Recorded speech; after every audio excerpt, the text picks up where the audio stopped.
पहचान मिल गए। जो मतंग ऋषि ने बताया था 5 पहचान बताए थे, 4 मिल गए। और जब 4 मिल गए तो साक्षात परब्रह्म परमात्मा प्रभु श्री राम जी यही है। अब भगवान बोले कि क्या पहचान मिला रही, मेरे को समझ में नहीं आता। तो 5वें पहचान के लिए कहती है, अरे श्याम गौर श्याम गौर सुंदर दो भाई। सबरी कहती है कि आप एक गोरे एक सांवले, क्या दोनों सगे भाई हो? राम जी कहते हैं हाँ बिल्कुल, हम दोनों सगे भाई हैं। जैसे ही सबरी ने सुना कि ये दोनों सगे भाई हैं, तो श्याम गौर सुंदर दो भाई और सबरी परी चरण ले पुटाई। जैसे ही मुनि ने जो 5 चिन्ह बताए थे, वो 5 चिन्ह जैसे ही मिल जाते हैं, सबरी चरणों में गिर गई और बोली परमात्मा मिल गए, जिनका सालों से और वर्षों से इंतजार था।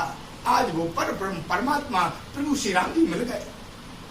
चरणों में लेटी हुई है, उठने के लिए हिम्मत नहीं है।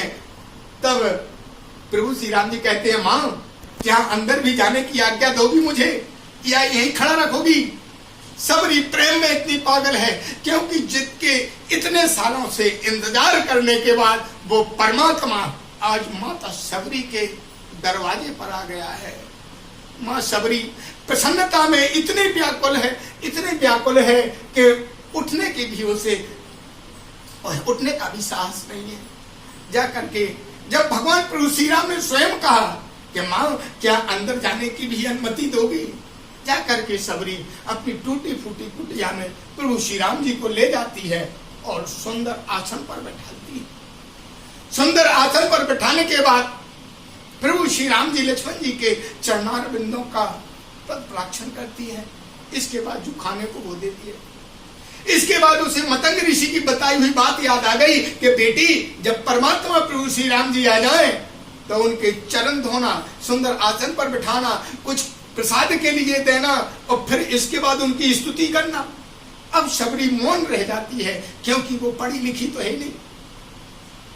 सोचती है कि कैसे स्तुति करूं, मैं तो स्तुति कुछ जानती नहीं।